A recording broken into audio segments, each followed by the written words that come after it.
এবার সংসদে দাঁড়িয়ে শিক্ষামন্ত্রীর পদত্যাগ চাইলেন ব্যারিস্টার রুমিন ফারহানা। পুরো ঢাকা শহর উত্তাল, যে কোনো সময় পদত্যাগ করবেন শিক্ষামন্ত্রী এহসানুল হক মিলন। কি দয়া করে বলবেন যে কি সমস্যা ছিল পরীক্ষাটি কিছুদিনের, দুদিনের জন্য বা একদিনের জন্য পিছিয়ে দেওয়া? ওয়েদারম্যান আমরা ব্রডকাস্টিং এর জন্য তাদের সাথে কথা বলেছি, তারা বললো যে বৃষ্টি হবে না।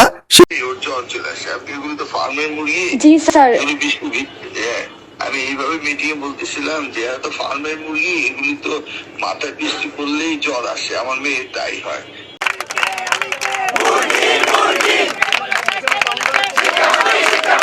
উনি বলছে আমরা ফার্মের মুরগি, তার পদত্যাগ চাই আমরা। উনি আমাদের শিক্ষা ব্যবস্থা চেঞ্জ করতে আসেন নাই, উনি আমাদের পরীক্ষা ব্যবস্থা চেঞ্জ করতে আসছেন। শিক্ষামন্ত্রীর পদত্যাগ সহ 3 দফা দাবিতে দ্বিতীয় দিনের মতো বিক্ষোভ করছে এইচএসসি পরীক্ষার্থীরা। মিছিল নিয়ে সচিবালয়ে গেলে তাদেরকে বাধা দেয় পুলিশ। দেখছিলেন ভিডিওর বিশেষ অংশ।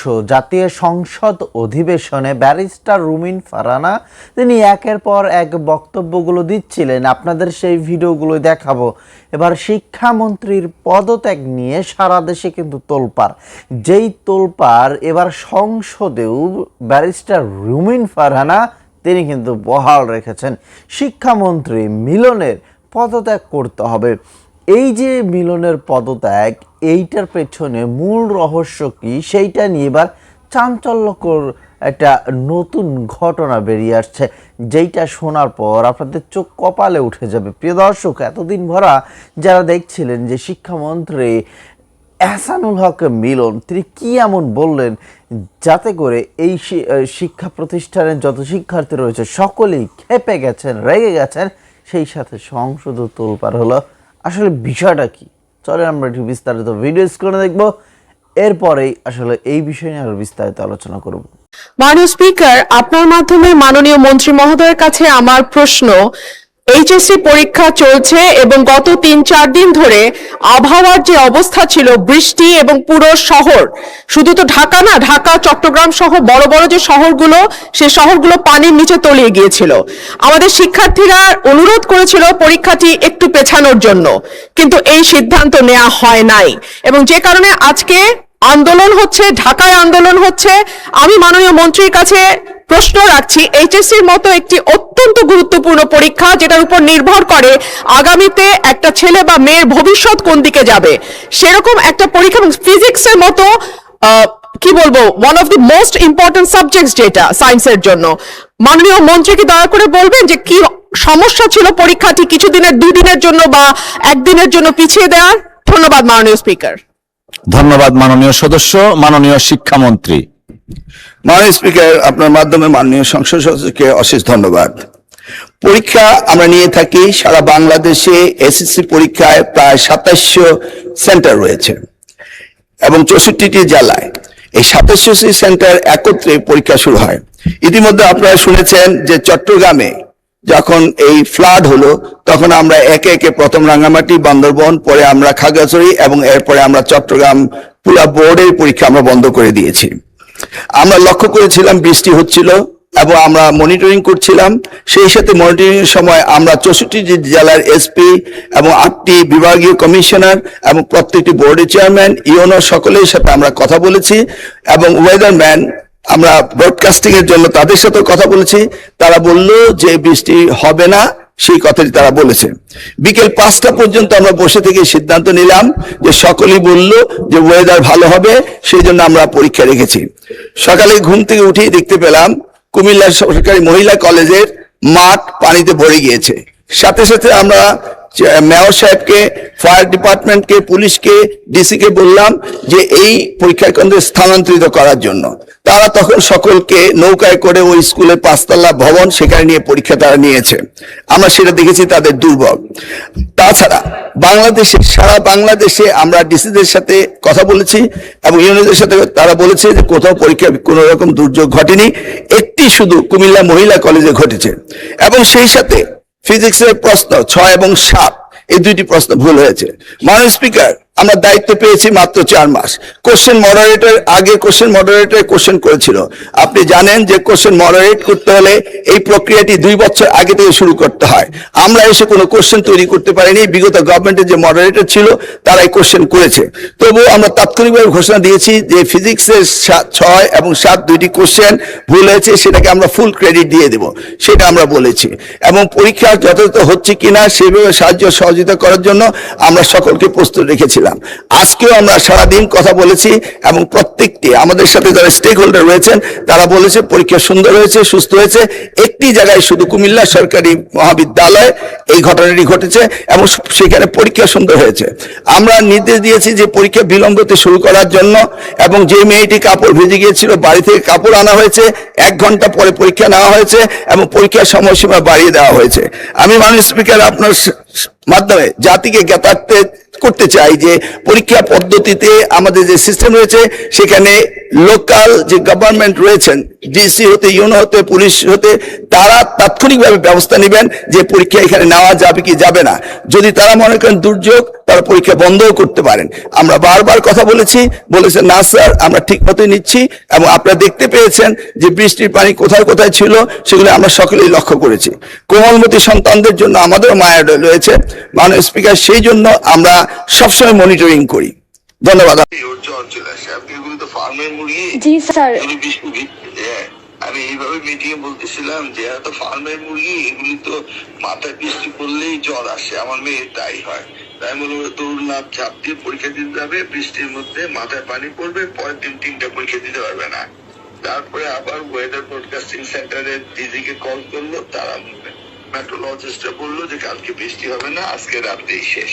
কিন্তু স্যার যাদের জ্বর হয়ে গেছে, আমরা সিটি কলেজের স্টুডেন্ট, তো আমরা যেখানে পরীক্ষা দিতেছি অলরেডি জ্বর, কারণ তারা বৃষ্টিতে ভিজে অবস্থা খারাপ। যেমন ইংলিশ সেকেন্ড পেপার পরীক্ষার দিন বৃষ্টিতে ভিজছে, তেমনি আইসিটি পরীক্ষার দিনও পরীক্ষা শেষে প্রচুর বৃষ্টি ছিল।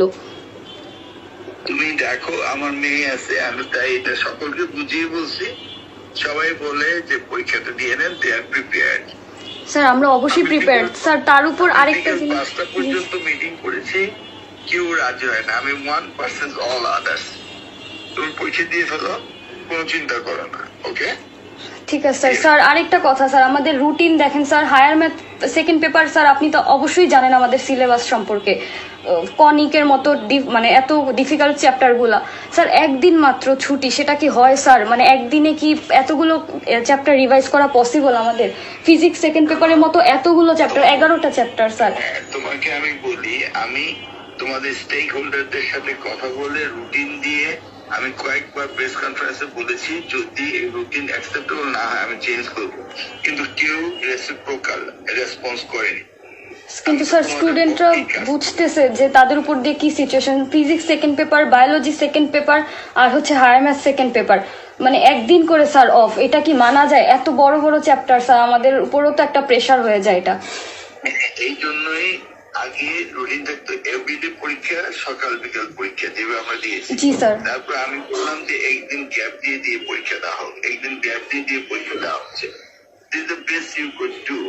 আমি সবকিছু চিন্তা ভাবনা করেছি এবং তোমাদের রুটিন আমি 1 বছর আগে দিয়ে দিয়েছি। তারপর আমি বেশ কয়েকটা প্রেস কনফারেন্সে বলছি যদি কেউ মনে করে যে আমাকে আবার রিভাইজ করতে হবে, রিভাইজ করবো। আমি আসলে চাচ্ছি তোমরা যেন ভালোভাবে লেখাপড়া করো স্যার। এইভাবে হলে আমাদের কোনো কিছুই হবে না, পড়ালেখা এইভাবে তো লাভ হবে না। 5টা পর্যন্ত আমি মিটিং করেছি, নোবডি অ্যাকসেপ্ট মি যে পেশানোর ব্যাপারে বলছে। স্যার কালকে সবাই এখন জাস্ট করতেছে যে সচিবালয়, সবাই বললো যে প্রিপারেশন ফাইন। না স্যার ওইটা তো অবশ্যই। আর তুমি তো সিটি কলেজ, চিন্তা করো না তো স্যার। তারপরে সবাই এখন তো স্যার ঢাকা কলেজ, সিটি কলেজের ইয়ে তো জানেন, ওরা বলো গরম 1 কাপ কফি দিতে, একদম গরম কফি খেয়ে পড়তে বসে যাও, okay? Okay sir, thank you sir. Okay, thank you sir. Okay sir, আসসালামু আলাইকুম স্যার।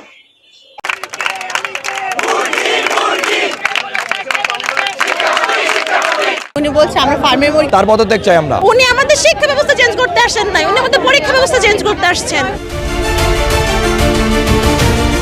শিক্ষামন্ত্রীর পদত্যাগের দাবিতে রাজধানী ঢাকা সহ উত্তাল দেশের একাধিক জেলা। চট্টগ্রাম, বরিশাল, বগুড়া, রাজশাহী, রংপুর, কুমিল্লা, যশোর ও ময়মনসিংহে সড়ক অবরোধ করে বিক্ষোভ করেছেন শিক্ষার্থীরা। দুর্যোগপূর্ণ আবহাওয়ায় এইচএসসি ও সমমান পরীক্ষা গ্রহণ এবং একই সঙ্গে শিক্ষার্থীরা পদার্থবিজ্ঞান প্রথম পত্রের প্রশ্নে ভুল এবং প্রশ্নের মান নিয়েও প্রশ্ন তোলেন এই আন্দোলনে। বিক্ষোভকারী শিক্ষার্থীদের প্রধান তিনটি দাবি হল পরীক্ষা নেওয়ার উপযোগী পরিস্থিতি তৈরি না হওয়া পর্যন্ত এইচএসসি পরীক্ষা স্থগিত করা, পদার্থবিজ্ঞান প্রথম পত্রের প্রশ্নের ভুলের কারণে ক্ষতিগ্রস্ত শিক্ষার্থীদের নম্বর দেওয়া এবং পরীক্ষার ব্যবস্থার পরিবর্তন করা। এসব দাবি মেনে নেওয়া না হলে আগামী 24 ঘন্টার মধ্যে শিক্ষামন্ত্রীর পদত্যাগ দাবি করেন তারা। 24 ঘন্টার মধ্যে দাবি না মানে তাহলে আমরা এক দফা এক দাবি নিয়ে নামবো। শিক্ষামন্ত্রীর পদত্যাগ চাই। শিক্ষামন্ত্রীর পদত্যাগ চাই। আমাদের দাবি একটাই, তার পদত্যাগ চাই। আমাদের দাবি একটাই যে শিক্ষামন্ত্রীর পদত্যাগ চাই। সুস্থ জীবন, সুন্দর পৃথিবী। এখানে পদার্থবিজ্ঞান পরীক্ষায় 2টি কোশ্চেনে ভুল করা হয়েছে। প্রশ্নের মানে অনেক ভুল আছে, স্ট্যান্ডার্ড মানে প্রশ্ন হচ্ছে না। ভুল চাওয়াটাই হচ্ছে আমাদের কোশ্চেনটা স্ট্যান্ডার্ড করতে হবে। তারপরে বোর্ডে আবহাওয়ার ভিতরে যাতে আমাদের ভোগান্তির মাধ্যমে পরীক্ষাটা না নেয় এইটা করতে হবে। চট্টগ্রামে মঙ্গলবার বেলা 11টায় নগরের মুরাদপুরে চট্টগ্রাম শিক্ষা বোর্ডের প্রধান ফটকের সামনে বিক্ষোভ শুরু করেন এইচএসসি পরীক্ষার্থীরা। এতে বন্ধ হয়ে যায় সিডিএ এভিনিউ সড়কের একপাশের যান চলাচল। কুমিল্লাতেও একই চিত্র। কান্দিরপাড় পুবালী চত্বর থেকে মিছিল নিয়ে শিক্ষা বোর্ড অভিমুখে যাওয়ার পথে পুলিশি বাধার মুখে পড়েন শতাধিক পরীক্ষার্থী। বাধা উপেক্ষা করে বোর্ডের প্রধান ফটকের সামনে অবস্থান নিয়ে স্লোগানে দাবি জানান তারা। যতক্ষণ আবহাওয়া ঠিক না হচ্ছে আমাদের এক্সামগুলো স্থগিত করা হোক, সব বোর্ড যেন একসাথে পরীক্ষা দেয় সেই বিষয়টি বিবেচনায় আনা হোক। আমরা যে কেমনে পড়বো বা মেন্টাল হেলথ যেটা ওটা আমাদের কিছু নাই এখন। উনি বলছে আমরা ফার্মের মুরগি, আমাদের মাথায় একটু বৃষ্টি পড়লে আমরা অসুস্থ হয়ে যাই। এটাও কোনো শিক্ষামন্ত্রীর লেভেলের কথা না। শিক্ষামন্ত্রী এসির গদিতে বসে উনি সিদ্ধান্ত নিয়েছেন পরীক্ষা হবে, অথচ ড্রেনের পানির সাথে গড়াগড়ি খেয়ে যারা পরীক্ষা দিচ্ছে এই পানি কোনাকে খাওয়াই দেওয়া উচিত। সবচেয়ে বড় বিক্ষোভ হয় সাভারে। পরীক্ষার্থীদের ফার্মের মুরগি সম্বোধন করার জেরে শিক্ষা ও প্রাথমিক গণশিক্ষামন্ত্রী আনমা এহসানুল হক মিলনের পদত্যাগের দাবিতে ঢাকা আরিচা মহাসড়কের পাকিজার সামনে অবরোধ করেন সাভারের বিভিন্ন প্রতিষ্ঠানের শিক্ষার্থীরা। এতে বন্ধ হয়ে যায় মহাসড়কের যান চলাচল। শিক্ষা নিয়ে রাজনীতি চলবে না, শিক্ষামন্ত্রীর পদত্যাগ চাই, আপোষ না সংগ্রাম সহ নানা স্লোগানে মুখর হয়ে ওঠে মহাসড়ক। সরকারের স্পষ্ট সিদ্ধান্ত জানার দাবি জানান আন্দোলনরত শিক্ষার্থীরা। প্রশাসনের পক্ষ থেকে অবশ্য বলা হয়েছে পরিস্থিতি পর্যবেক্ষণে রাখা হয়েছে নিবিড়ভাবে। ঢাকার বাইরে শুরু হওয়া এই আন্দোলন এখন ছড়িয়ে পড়েছে একাধিক জেলায়। পরিস্থিতি কোন দিকে গড়ায় তা নিয়ে নজর রাখছেন শিক্ষা সংশ্লিষ্টরা। নুসরাত জাহান কোর। আপনি কি মনে করেন যে এই শিক্ষামন্ত্রী মিলনের কি আসলেই পদত্যাগ করা উচিত কিনা? তার কি সেই যোগ্যতা আছে যে শিক্ষামন্ত্রী হওয়ার মতো? অনেকেই মন্তব্য করেন যে শিক্ষামন্ত্রী এইটা খুব ভালো শিক্ষামন্ত্রী, তিনি এর আগেও ছিলেন, তিনি এর আগেও কাজ করেছেন। আবার অনেকেই বলছেন যে না, এই এহসানুল হক মিলন তিনি আসলে ফার্মের মুরগি বলে তিনি পুরো শিক্ষার্থীদেরকে কটাক্ষ করেছেন। তো দর্শক, লিখবেন আপনাদের মতামতগুলো। আর হ্যাঁ, একটা রিকোয়েস্ট থাকবে আপনাদের কাছে, চ্যানেলে নতুন হয়ে থাকলে চ্যানেলটি সাবস্ক্রাইব করে বেল বাটন ক্লিক করে রাখবেন। আর হ্যাঁ, বাংলাদেশে আগামী রাজনীতিতে কি হতে যাচ্ছে এবং এই সরকার টিকতে পারবে কিনা, কি মনে হয় আপনাদের? লিখবেন আমাদের কমেন্ট বক্স।